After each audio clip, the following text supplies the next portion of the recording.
बिस्मिल्लाहिर्रहमानिर्रहीम। फरमान मुस्तफ़ा सल्लल्लाहु तआला अलैहि वसल्लम, जो शब जुमा रोज़े जुमा मुझ पर 100 बार दूषित पड़ेगा, अल्लाह पाक उसकी 100 हाजतें पूरी फरमाते हैं, 70 आखिरत की और 30 दुनिया की। सल्लु अल हबीब। कम बोलना भी सुन्नत मुबारक। राशिद अतारी नूरी दवाखाने की तरफ से, और आप देख रहे हैं मुजर्रब नुस्खे। एक नुस्खा लेकर आया हूँ छोटा सा बलगम के हवाले से। जिनको बलगम हो ना, उन नुस्खा इस्तेमाल करें, एक हफ्ता इंशाल्लाह, एक हफ्ते में बलगम दूर हो जाएगी। देखो, बलगम के हवाले से मैं आपको अर्ज़ कर दूँ, कुछ अगर परहेज़ भी किया करें ना, क्योंकि बलगम की वजह से काफ़ी ज़्यादा मसले बनते हैं।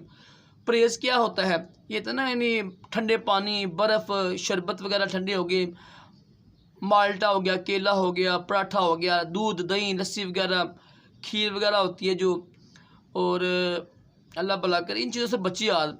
जिन चीज़ों की तासीर ठंडी हो ना, तो इनसे बचा करें आप, ताकि बलगम ना बने। खुश्क गर्म चीज़ें इस्तेमाल किया करें, तो इंशाल्लाह इसकी बरकत से भी बलगम नहीं बनेगी। करना आपने क्या ये है कि हल्दी लेके ना, खुश्क हल्दी लेके, एक हल्दी होती है जो हम घर में इस्तेमाल करते हैं, एक होती है खुश्क हल्दी होती है।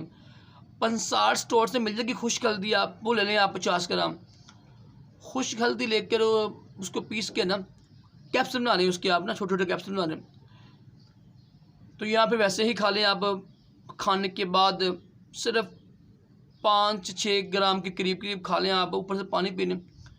इंशाल्लाह कोशिश करें नीम गर्म पानी पिए, तो इंशाल्लाह इसकी बरकत से बलगम ठीक हो जाएगी आपकी। ठीक है, तो कोशिश करें आप परहेज़ किया करें, ठंडी चीज़ें से परहेज़ किया करें।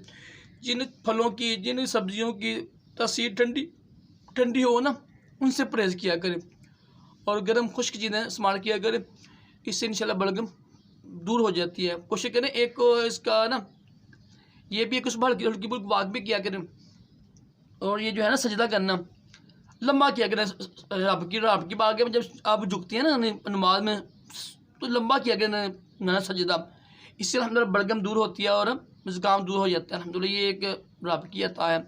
नमाज में तो बरकत ही बरकत है। काश हम लोग दुआओं के साथ अल्लाह की बारगाह में भी झुका करें, नमाज की पाबंदी किया करें, इंशाल्लाह इससे भी बलगम दूर होती है। मुस्वाक किया करें, मुस्वाक से भी बलगम दूर होती है। अल्लाह पाक हम सब को भी तमाम जिस्मानी बलगम और तमाम जिस्मानी रूहानी बीमारी से महफूज दोनों जहानों की भलाइयाँ अता करे। सल्लल्लाहु अलैहि वसल्लम।